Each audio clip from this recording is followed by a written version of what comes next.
Hey everyone, it's Andy Kushner with The Wedding Biz. So I've released over 500 episodes on the show, and every month I get a report indicating that every single one of those episodes are getting some number of listens. Again, every month, every single episode is getting downloads, which is really amazing. So I thank you for your enthusiasm for the show. And starting with next month, I'm going to start giving myself some extra time off, which will also give you a chance to catch up on interviews you haven't yet listened to. I'll keep releasing episodes, though they won't necessarily be every single week. And again, that's just for a period of time. After all, I have been doing this since 2017. Anyway, today's episode is a revisit of an interview of Christina Matteucci, Executive Director of David Beahm Destination. She's been on the show several times, and you can go to theweddingbiz.com, type her name in the search field at the top of the page to find all her other appearances on the show. For today's conversation, we talk about how everything we do in business has some element of performance in it, and we look at how we can best understand and utilize this when we are speaking to clients, giving presentations, and more. So enjoy this conversation with Christina Matteucci.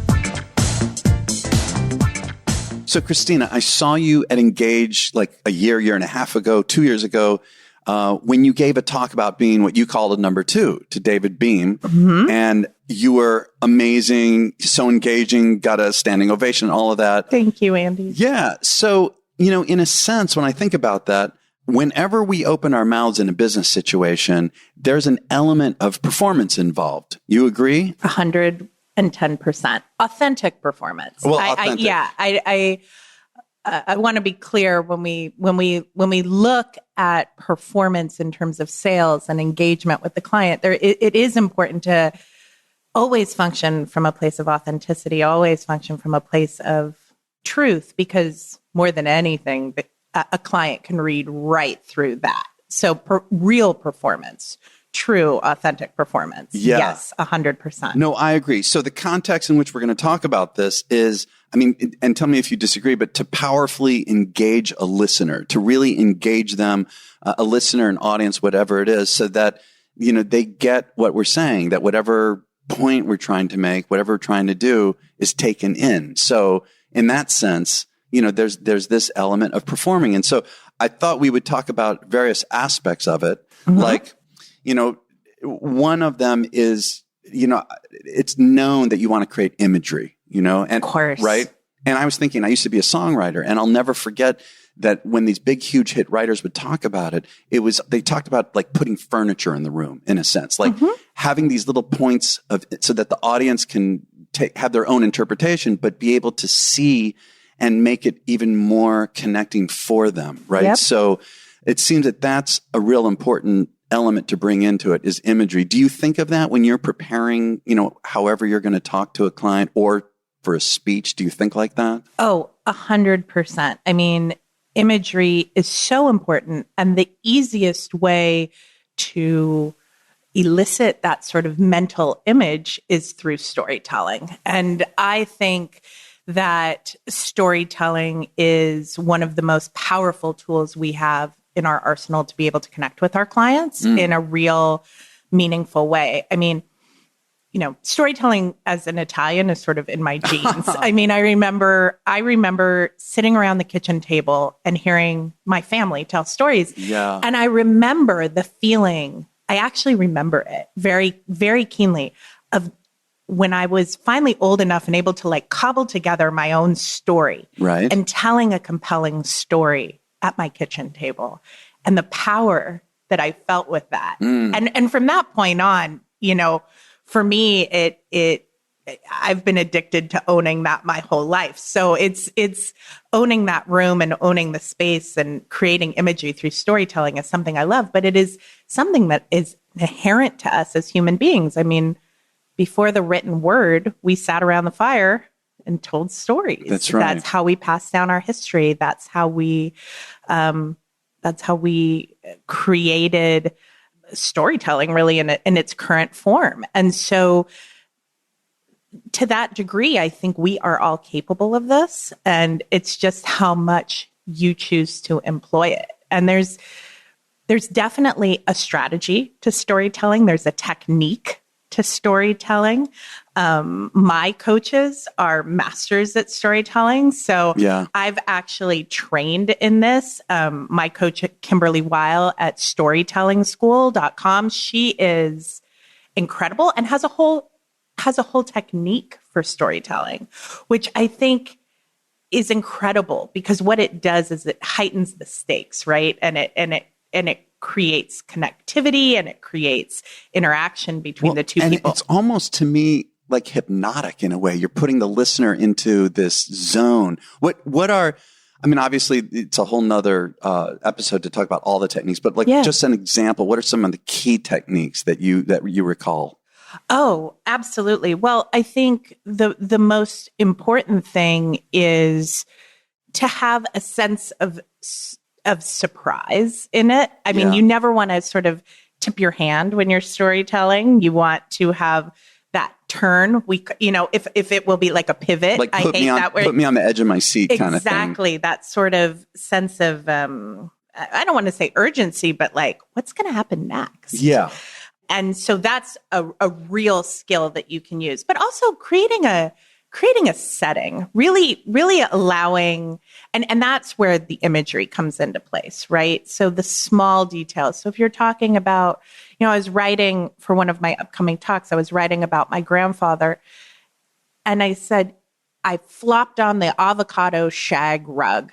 Now, we all have immediately. Where that is, and I also get an emotional feeling. Like when you said that, immediately I saw. But for me, I went back to the 1970s. That's exactly when it was. Oh, okay. So late 70s, flopping on the avocado shag rug, right, and listening to Grandpa Vincent tell me a story. And so it's those sort of little key things that it opens up people's hearts in a way that I don't think just sitting down and giving a sales pitch does, right? It's being able to bring in those moments of humanity and moments of shared connectivity, no matter who. Everybody knows the avocado shag rug.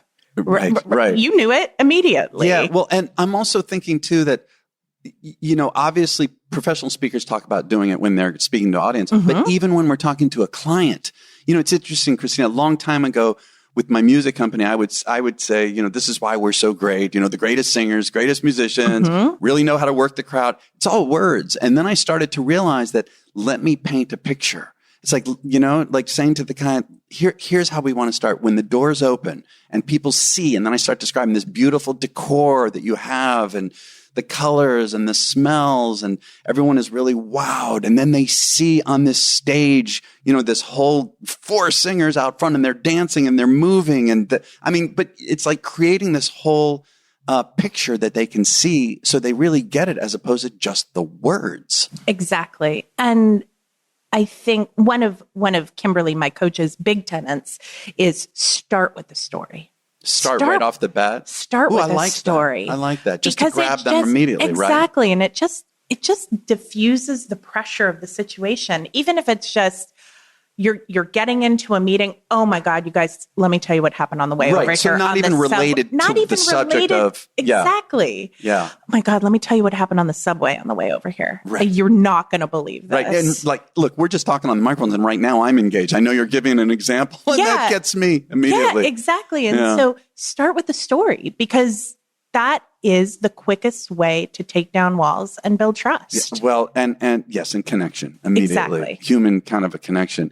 Yeah, it's interesting how, as we're talking about, it applies everywhere, right? Every time we open our mouths. I mean, I do want to, while we're talking about this, I want to talk about talking to clients. I also want to talk a little bit about speaking. Yeah. Too. So as far as the clients, what are some of the key, like you're talking about telling a story? Again, like you say, I think there's a fine line between it being a performance, quote unquote, and like you say, being sincere and authentic. But in a sense, I always feel like I'm kind of on stage when I'm in front of a client. Yeah. Do you know what I mean? Do you feel that too? Totally. What you're talking about there is the difference between authenticity and performative, I think, is where you don't, you want it to be wholly true to you. And yet you want to be prepared when you walk into the space. And any good performer, unless they are an improv artist, which I even have to say, even improv artists practice. Right. There's a certain amount of preparation that goes into performing. And should be a certain amount of preparation that goes into selling because it is, to some degree, a performance. How do you prepare? And is there a difference? Well, to me, I'll speak for myself. There is a bit of a difference. It's kind of subtle between getting ready for a client meeting in person and getting up on stage and speaking to a crowd. But there is almost this physical, like when I work out an exercise, I had a trainer who used to say, you first want to just do some cardio, just warm up the body. Yeah. I mean, so what do you do to prepare? Well, I think there's the preparation that happens in the days leading up to a big pitch, if you will, or a big sale or a big talk. And then I think there's the preparation that happens in the immediate hours and minutes leading up to that, right? Okay, so in the days before, another tenet that my coaches have instilled in me is prepare, don't plan, which I love, right? So you get all your ducks in a row. You get your talking points in order. If you're working in a team, if it's a group sales pitch, you talk about who's handling what components of this meeting so that your clients feel like they're on the ride with you. Yeah. And there's never a sense of like, somebody doesn't know what's going on. No, we have a plan. Well, it's a strategy. And to some degree, it's a loose script so that you feel guided throughout the process. Clients don't want to be handheld, but they do want to feel like they're being directed. Yeah. Right?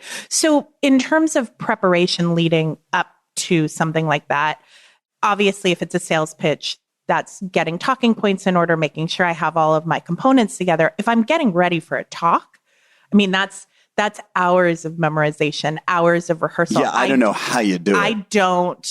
I don't take any speaking appearance for granted. Yeah. It's a lot of reworking and especially because I really do never give a talk twice. I'm going to recraft. I might use different elements of a talk twice. Yeah. But I'm going to recraft for the audience. And I think that's an important part of preparation is understanding who your client is, understanding that your performance, if you will, may be different for a 25-year-old couple versus the parents versus a 65-year-old mother of the bride. Yeah. Those are two different performances. Those are two different dialogues. Those are two different talking points. Really understanding who's going to be present, that goes a very, very long way. In terms of, again, going back to when I prepared to take the stage, a ton of rehearsal. And that actually includes choreography. So when I'm looking at preparing to speak on stage, and I don't think a lot of people think of this when they're preparing to do a speech, but I actually think about, okay, how much stage space do I have? Right. How much of this space can I use? When I did my TED Talk, I was limited to 5 feet. Yeah. A 5-foot circle, which that's tough. I'm going to tell you, Andy, I had no idea how tough it was. Oh, really? You didn't practice ahead of time in a 5-foot? I didn't think I had to until my coaches laid a 6-foot red rug on the ground and said, get into it and start. And then I didn't know what to do. It was like I had bricks attached to my feet because in speaking and performance and in giving talks, there are some fun little tricks that I think are really great. The first is that when you step forward, you are conveying something of import to the audience. Oh, literally like taking a step forward toward them. Like, that's right. Listen to what I'm saying. Lean in. Yeah. Lean in. I have something really important to say. When you take a step back, you might be coming off of a point. A little more generic. Right. Exactly. You might be backing down from something. I think I do it automatically, but I didn't think about that. Right. So the other thing is, if you have a list of something that you want to convey to a group of people, when we read left to right. Right. So when I give a talk and I'm saying 3 things in a list, I will address the audience right to left because they're reading it left to right. Interesting. And in that way, the psychology of that, my audience actually follows better. It's subtle, but they do. It's subtle, but they do. Yeah. And these are just little, and you can use that in a room. Let's say you're sitting in a sales meeting and you want to talk about 3 things. You can do that in a circle around the room. You can use that same technique. And they're really, really powerful tools. You know, when you're in the meeting, I think one of the most important things is listening to hear, not listening to respond. Listening to hear? Not listening to respond. I think so often when we have prepared, and this is why I bring this up during this question about preparation, when we prepare, sometimes we overscript. And so then we're not listening to hear. Right, we're just trying to get to the next thing. We're listening to respond. Yeah. Or listening to get to the next point. And even in acting school, are you listening? Are you listening to the other person? I can't tell you how many times at NYU's Tisch School of the Arts I heard, but are you listening? Did you hear what your fellow partner in this acting scene said or sang? Are you listening? And that's so important to really making the people in the room feel that they're part of this performance with you. But you know, it's complicated because you have this list of bullet points and talking points that you want to make. Yet at the same time, we've got to be so flexible. And who knows, in the middle of a point we're trying to make, even a story, they may cut in and say something, and we need to listen and address that. And that's where prepare, don't plan comes in so well. So well. You know, and in terms of other preparation, you know, I think it's really important to use if you have a team, to use your team well. What roles is everybody playing in that group? You know, oftentimes in this office, we are meeting in mass with our clients. So it's David, it's Ryan, our creative director, it's myself or one of my fellow sales team members. Yeah. Or we might even have sometimes a member of our production team there to explain how something's going to work. Well, what are the roles each person is going to play during that meeting? Who's the bad cop that's going to talk about money? Who's the person that's going to talk about logistics? Who's the person that's going to be the dreamer, the romantic, the one to, you know, to sell the vision? Yeah. All of those roles have a really important place in the play that you're putting on. Oh, I love how you're saying that. See, now that right there helped me put it into a better context. Yeah. I get it totally. And you got to discuss it together ahead of time.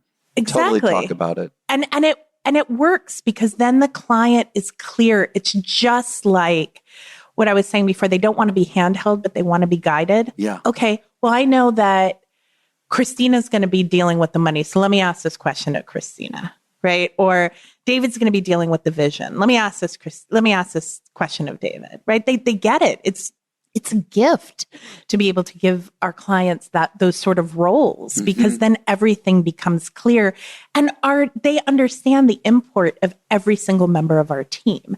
The other thing that I think is really important when you're working in a team is to use them to help you be a better performer. So with the example of, let's say, a verbal tic, to say, you know, you say this a lot when you get nervous, like in a loving way. Yeah. I mean, I once was at a speaking engagement where someone, I swear, Andy, after every 2 to 3 sentences, they would say, you know, and that was how it was on the ship, you know.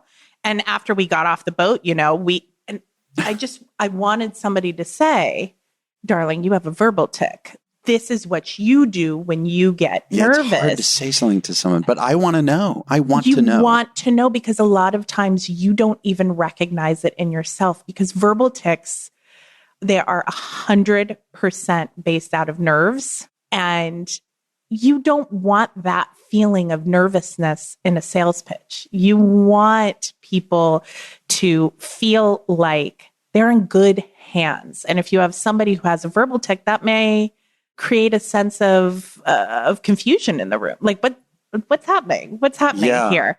It's I support being supportive of each other in that space. Like, hey, you know, you've got that. You might want to watch that. Like, you've got that verbal tic. Or I'm trying to think of another example where teamwork in that regard is so important. How are you helping other people in your group to best shine? I think that's another really important factor of a cast.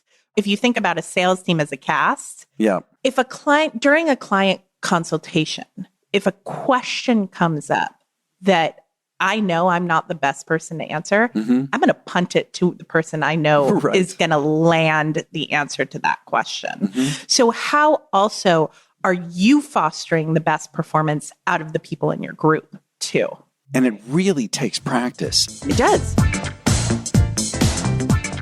I want to make sure that you're aware of 2 other shows that are on the Wedding Biz Network. First are 2 seasons of Stop and Smell the Roses, hosted by well-known event designer Preston Bailey. Preston speaks with such an honest and sincere voice. This is the only platform in which you can hear this legend of the industry share secrets to his success. Also, check out the 140 episodes of The Business of Being Creative, hosted by Sean Lowe. Sean's consulting firm, The Business of Being Creative, is full of topics and advice for any creative business with a focus on the event and interior design industry. You can find both shows at theweddingbiznetwork.com or on your cell phone's podcast app for both Stop and Smell the Roses and The Business of Being Creative. It's interesting, Christina, I got this business partner for the music business about a year and a half ago. And we're both really good at what we do, and we complement each other. We do things differently too. And it did take some time. You know, we would go meet with, for us, it was mostly meeting with planners, you know, and destination planners and stuff like that. And it didn't take too long, but we did have to kind of figure this out. Like in terms of how and when to punt it to the other person, how to support the other person. It got to the point where we had a chemistry as a team, the 2 of us, and we're just, I mean, killing left and right, you know, as a team. And it took some time to figure that out. And when you feel it, oh, it's hot. Afterward, this is interesting. After these meetings, it felt like the same. I had the same feeling as after a performance. 100%. You know? 100%. You know, it'd be fun just for a moment to go back for a moment to me is even how you enter the room. Like I'll never forget how I learned this. I mean, for some people, it is intentional. Some people don't think about it. Maybe they do it in a certain way. But I actually worked for IBM for a while, and I was in this extensive sales training school, and they brought in a Broadway director. IBM could do that in those days. Bring in a Broadway director to talk to us new trainees. We were all like 21, 22 years old.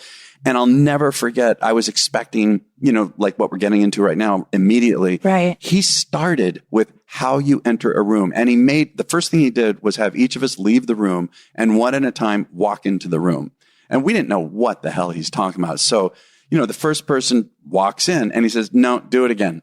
And they walk in, and he said, think of yourself as a light bulb. You know, you're 1,000 watts. Person walks in and there was more. And then he said, no, go back 10,000 watts. And then we started to get it. And then each of us would just practice walking into the room with this look in our eyes and this vibe and this feeling. Like right now, I'm kind of turning it on and I can feel it, you know? So it even starts right there. Like I remember when you walked into for the Engage conference, they had, instead of coming from behind the stage, I remember you, I believe, walked up the aisle. I surely did. And boy, did you walk up the aisle. It was like a runway. I mean, yes, I did. Right. And I remember, and because I know about this stuff, I remember watching you walk and saying, holy shit, this is going to be something, because it was just all over you, the way you walked in. Yeah. You know, with confidence and like, you know, it was, you know what I'm talking about. Yeah. So for me, I mean, that's the most fun. It's just the most fun. So leading up to a talk like that, I have a very intense song mix. So what you don't know is that during the talk, are you listening? Yeah. During the, I am full on Michael Phelpsing. I love this. I am full on Michael Phelpsing prior to getting onto the stage. And what I will do is I have a talking song list. I have a speaking song list. Yeah. And it's a hype. It's just all hype, like get it kind of music. Yeah. And I sat in the back of that room and I watched the clock tick down for me. And when it got to 2 minutes before I was going to take the stage, I took my earbuds off and I set them aside and I was on that high. That's great. And that lead up for me feels exactly like a roller coaster, like that tick, tick, tick, tick, tick, tick, tick, tick, tick, tick, tick. and you get to the apex of the roller coaster. Yeah. And when you get to walk down that aisle, Right. you have crested and you're going. Right. And that's the energy that I bring into the space when I speak. You can have that same energy when you pick up the phone. I mean, one of the things that one of my favorite point. David Beahm isms, Yeah. if I can tell one of his stories, is from Mary Kay Cosmetics when he was working as a Mary Kay Cosmetics salesman. I don't remember this. Yes. So they train you that everybody has a sign around their neck saying, make me feel important, which I love. I love that metaphor. But that goes down to how you answer the phone. So let's say you get a phone call on a Sunday at 6:00 when you're making dinner and you don't know who it is. And maybe it's a new client. Instead of being like, hi, Right. because it's Sunday. Right. Hi, because it's Sunday at 6:00. Yeah. Hi, this is Christina for David Beahm. And that's a different intention. It puts me as a listener in a totally different place. And I'm going to tell you something. I got a phone call about 2 weekends ago on a Sunday at 6:00. Yeah. And I answered, hi, this is Christina for David Beahm. And it was a groom on the other line. And he said, you're transferring your calls on the weekend to your cell phone and you answered like that? Oh my God, you guys really run a tight ship. I love that. It matters. It matters how you enter the room. Whether you are answering the phone, showing up in life, taking the stage, or getting on a Zoom, how you enter the room matters. Let's talk about Zoom. Sure. That is such a challenge. I mean, one thing COVID has taught us is that all these in-person meetings are not as crucial as we thought. Now, I want to argue that I still way prefer to be in person, but this is how it's gone, right? And so we still have to perform to a certain degree in a virtual space, right? It's so much more challenging with Zoom to engage people on that. Do you have any tips, ideas about how to deal with that? I mean, you've been doing a ton of them too. Absolutely. So one of my fellow speakers in my community, his name is Garrett Blair, and he is working on a technique called live virtual communication. And we're actually developing a a virtual retreat together to talk about collaboration in the virtual environment. Ooh, I like and this. How do you work as a group in a virtual environment when you can't kick somebody under the table? What do you do then? How do you sort of those same teamwork elements I was just speaking about in person? How do you implement those in a Zoom scenario? But I think the most important thing when we talk about Zoom is it's a room and you need to understand that it's a room. So what does your background look like? What is your lighting? How is your audio? Have you practiced around with the platform that you're using? Oh gosh, not at all. Or are you going to bumble with a new prospective client while you figure out the technology? It requires preparation and thought, and those things matter. And I think the other thing to think about, and everybody jokes around with it, but what do you wear? I mean, truly think of it like a TV show. What do you have on? I mean, sure, you may have sweatpants on, but like, right. What have you done your we hair? all do. Have you done your hair? Have you done your makeup? Did you put on a nice blouse? Did you make the other person feel important? Do you know what? This is so interesting. You're saying this. Oh boy, I'm feeling guilty, but I'm going to be totally there with it. No, hit me because I have done many a call in sweatpants. Well, but they don't see that. But No. the thing is, in the very beginning of this, when we switched over to Zoom, I would dress up. I would have a nice dress shirt on. And yes, I'd have sweatpants on and, like slippers or barefoot or something like that. But I would have a dress shirt on. As time went on, this is interesting. I noticed most people started to get more and more and more casual. I started to get more casual. Now I'm realizing, even right now, talking to you, I don't care how casual they are. If I want to make an impact, I'm going to go back to putting on that dress shirt again. You're damn right. Yes. Yeah. Absolutely. And I think the other thing that is so important, if you have a camera on, you have a camera on. Don't eat. Don't be distracted. Don't be looking off. The camera is on you. Here's a tough thing, Christina, about that though. And I heard I heard it was, I think, a neurologist. I read this whole interesting article about how really hard it is to do this on Zoom because, as you know, the camera is at the very top of the screen. Sure. Or you have an attachment that's even higher, another Absolutely. inch up. And yet to look at the person, you're kind of looking down. You can't really, they're not really seeing you look right at them. Matter of fact, I've gotten to the point where I pull my laptop further away from me so that I can look at them on the screen, but they think I'm looking at them because it's more at a distance. You know what I'm saying? Like I do that on purpose. Well, there are tricks, right? So what you're saying is 100% true. I'm more talking about when I'm obviously looking at my cell phone during a Zoom. Like that befuddles me. I'm like, I'm here. I see you looking at your phone, not listening to what I'm saying. I see you eating your lunch. I see you having a conversation with somebody else. I think my point here is like, if your camera's on, act like you're on. Act like you're on. Yeah. And the other thing with that tricky camera point that you just made, a lot of people, myself included, and I'm sure you need talking points. We do. Like that's just the nature of the game, right? Sure. There is a way. Two things I want to talk about this. One is that you want to try as much as possible to not make it feel like you're reading something. Sure. Right? Yeah.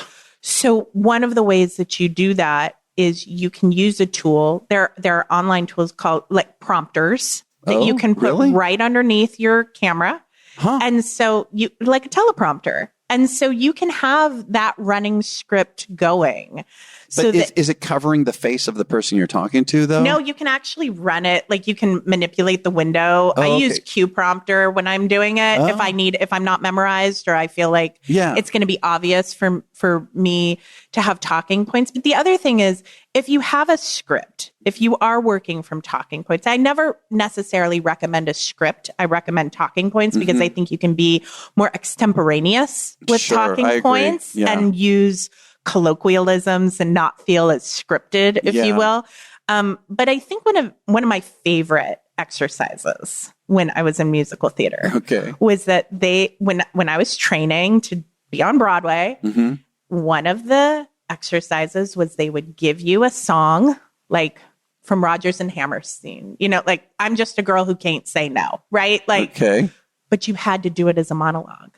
You couldn't do it as a song. Interesting. And what that did, because when you read from a script, you sound scripted. You sound like you're reading. And what this exercise does with the song is it breaks you out of the song patterning so that your intention was different when you were singing because you weren't just necessarily following the song pattern. Yes, the melody. Correct. You were following the intention of the words, right? I like that. Yeah. And so when I work coaching people for speaking engagements or for something like this, I actually have them do that exercise. Like, let's take a song that even row your boat. Row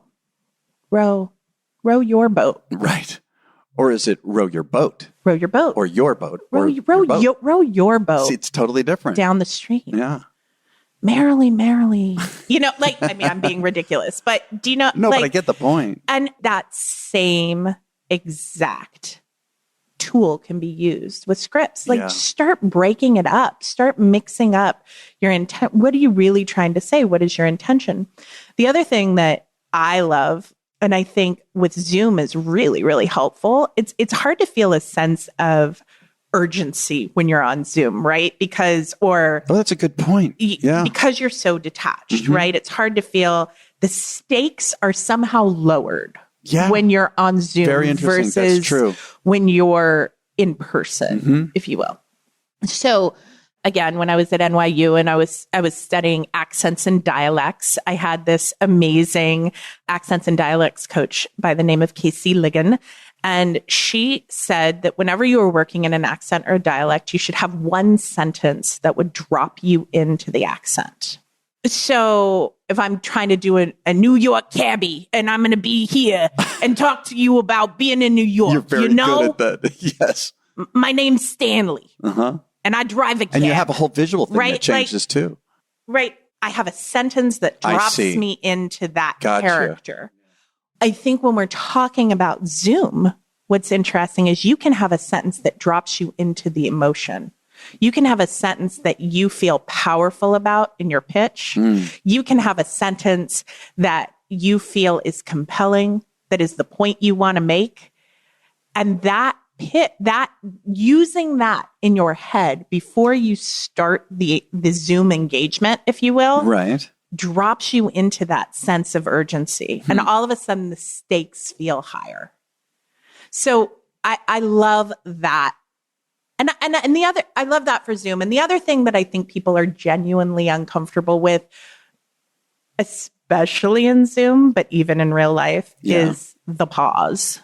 Oh, very good point. Yeah, it gets very uncomfortable very quickly. But a pause can also be your best sales technique. Yeah. Like, let it land. Yeah, right. Like that would be something you'd hear in an acting class. Let it land. Like, give it air. Yeah, especially on Zoom. That's right. I feel compelled to keep going. The dialogue. Yeah, but what if you just gave people space to take it in and go and think on it? Yes, you don't want to have an uncomfortable silence. Yes, that's not the ideal.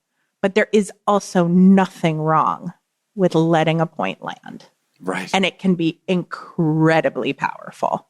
Yeah, I like that. Before we wrap up, is there anything else that you would like to express about this topic? I think what I want to say about it is that there are techniques that help the person who doesn't genetically have this, isn't predisposed to this. Right. And most people are not. And most people are not. Yeah. But there are techniques that you can use. I hate improv. I hate it. I'm surprised. I hate it. Huh. But my coaches make me do it. Yeah. Because it betters me. Yeah. It betters me for speaking. It betters me for pitches. It betters me for everything. If you're uncomfortable with this stuff, lean in. Seek out someone like me. Seek out someone like my coaches. Seek out someone like Garrett. Seek out Storytelling School or Garrett Blair.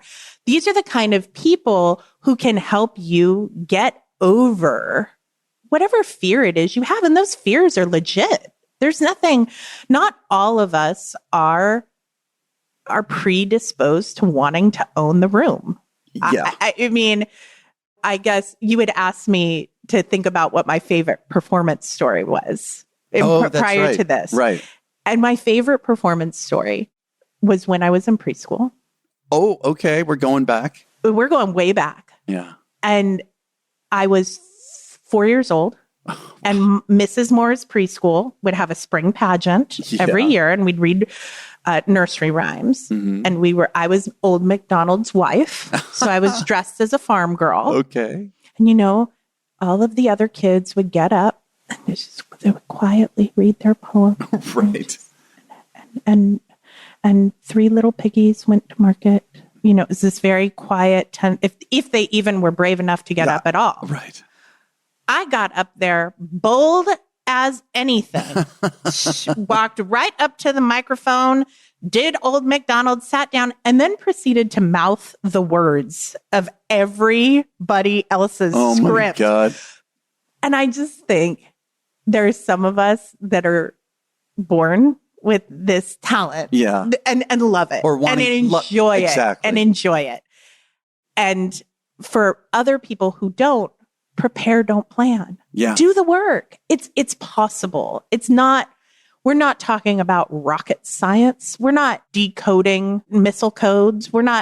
This isn't brain surgery. There are real tangible skills that are usable. There are. To help people for whom this is not their natural. They don't enjoy it. You know what works for me the most, Christina, is whether I'm with a client or I'm getting ready to give a talk, but especially when I'm with a client, is first just basically shoot the shit. But not totally, off the wall. And I mean, there's still some thought to it, but I will key in on something to just simply break that ice, which for me, not only breaks the ice for them and puts them in a better position to take in what I'm going to say, but it breaks the ice for me. 100%. Yeah. Whatever, everybody has, in theater, everyone, I believe, has a pre-performance ritual to get them comfortable. For me, it's the song list, right? Right. I have my ritual. Yeah. there's something to be said for that. And to be able to honor that ritual and to get yourself in such a headspace where you are showing up. Because I think at the end of the day, you can take all the you take all the techniques, but you have to trust in them and to some degree throw them away once you're in the space. Yeah. And the best way you can do that is to show up as the best possible iteration of yourself. So hydrated, well slept, well rested. Right. If you, and dress so that you feel powerful. Dress so that you feel powerful. And, you know, if I'm having a speaking engagement, you won't find me at a cocktail party the night before because seriously. I'm in my hotel room ordering room service with a giant bottle of water. Right.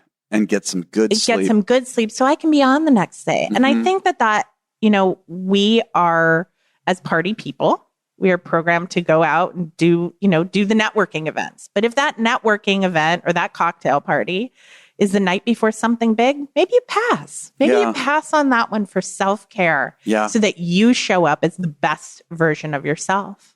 Because there are no swings. There are no understudies for you in a sales pitch. Right. Well, that's a good way to...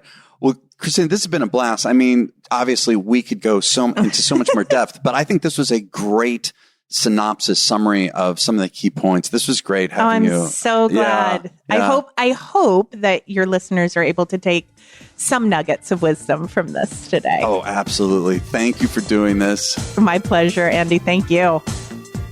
Thank you for listening to my conversation with Christina Matteucci. Be sure to check out the website of davidbeahm.com. That's David, BEAHM.com. And you can find Christina on Instagram at Tucci-Mama. That is spelled TEUCCIMAMA. And next week's guest is going to be planner, designer, and TV personality Tori Williams. So be sure to check in again next week. And you can also follow us on Instagram at The Wedding Biz, and we'll catch you later.